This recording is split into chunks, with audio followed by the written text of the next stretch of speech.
Hi, and welcome back. I'm Moshe Gersht, and together we're journeying through the depth and beauty of the Jewish calendar, inspired by teachings from the Zohar, the wisdom of Kabbalah, and Chassidus. In this series, we're diving deep into the spiritual significance and practical wisdom behind Tisha B'Av. Tisha B'Av isn't just about mourning the destruction of the ancient temple.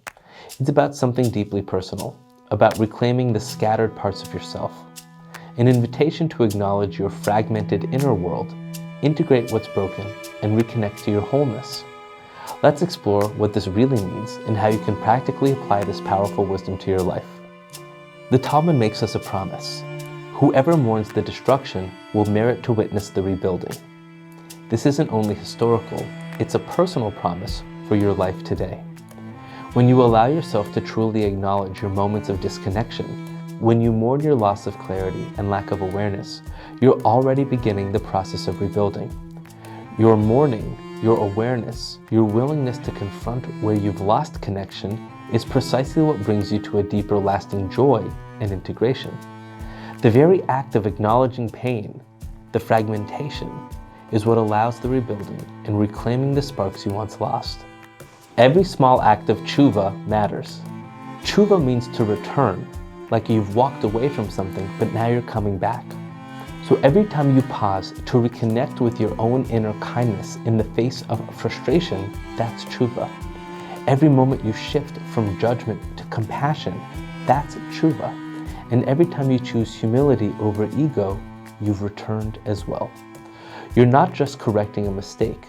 You're running around gathering these scattered parts of divine sparks. You're bringing light into places that felt lost or dark. Think about it. Have you noticed that some of life's greatest breakthroughs often come right after moments of breakdown?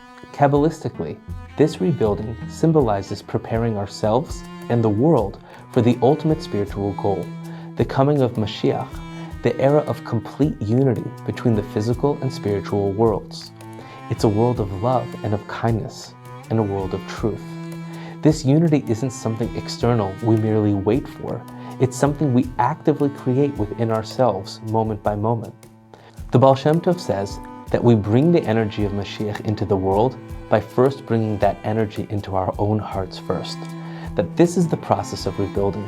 We rebuild from within.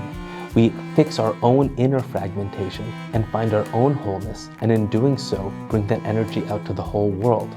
That's what it means when in Kabbalah, we talk about the coming together of Zeir Anpin and Nukva. Like we spoke about the flow of HaKadosh Baruch Hu, Kuchabrichu, and Shchinte, the flow from above and the reception from below. So it's all about harmonizing together your active self with your deep spiritual awareness. Tisha B'Av isn't only about what's been lost, it's about what can yet be built.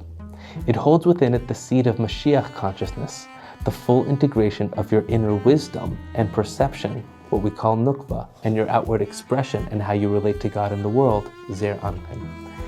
This unity isn't somewhere far off. It begins in you, right here and now. And know this clearly. The moments you feel most fragmented or broken are precisely the moments where your greatest spiritual growth is possible. They're all invitations to build something infinitely stronger, more authentic, and aligned with yourself. So this Tisha B'Av, as you mourn and reflect, remember, you're not just commemorating destruction, you're planting the seeds of the ultimate redemption. Embrace this powerful moment of transformation. Allow the walls of your inner limitations to fall and begin building a life of true integration and unity. Hold on to the vision of what's possible, a rebuilt temple of inner harmony and outer purpose, of higher consciousness expressed practically in every moment of your life. Because when each of us does this personal rebuilding, we collectively bring closer the day when the world itself becomes a reflection of divine unity. May you experience deep healing, true clarity, and profound reconnection today and always. Blessings.